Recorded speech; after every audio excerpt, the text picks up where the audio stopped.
ಹುಟ್ಟಿಲ್ದೇ ಇರ್ಬೋದು. I am not born in Bangalore. ನಾನು ಕನಕಪುರದಲ್ಲಿ ಹುಟ್ಟವ್ ನಾನು. ಆದರೆ ಕನಕಪುರನೂ ಬೆಂಗಳೂರು ಜಿಲ್ಲೆ ಇದೆ. ಇಲ್ಲಿಂದ 40 ಕಿಲೋಮೀಟರ್ 45 ಕಿಲೋಮೀಟರ್ ಇದೆ. ಆರನೇ ವಯಸ್ಸಿಗೆ ಬೆಂಗಳೂರು ಬಂದು NPS ಸೇರ್ಕೊಂಡ ನಾನು. ಅಲ್ಲಿಂದ ಇಲ್ಲಿವರೆಗೂ ನಾನು ಬಿಟ್ಟೋಗಿಲ್ಲ. ಬರೀ ಎಲೆಕ್ಷನ್ ಮಾತ್ರ ಹೋಗ್ತೀನಿ, ಎಲೆಕ್ಷನ್ ಬರ್ತದೆ. Bangalore has given me everything. I want to count something to Bangalore.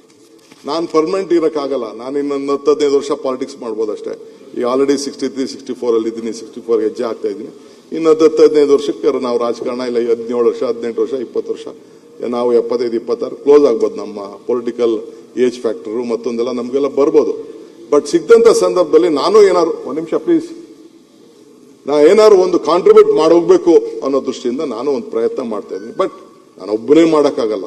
Government ಜೊತೆಗೆ ನೀವೆಲ್ಲ ನಿಮ್ಮ ವ್ಯಾಲ್ಯೂಬಲ್ ಸಜೆಷನ್ ಕೊಡಬೇಕು ಈ ಡೆಮೋಕ್ರೆಟಿಕ್ ಸೆಟಪ್ ಅಲ್ಲಿ ಅಂತೇಳಿ ನಾನು ಆಲೋಚನೆ ಮಾಡಿಕೊಂಡು ಅನೇಕ ಕಾರ್ಯಕ್ರಮಗಳನ್ನು ಇವತ್ತು ರೂಪಿಸಿಕೊಂಡು ನಾವು ಬರ್ತಾ ಇದ್ದೇವೆ.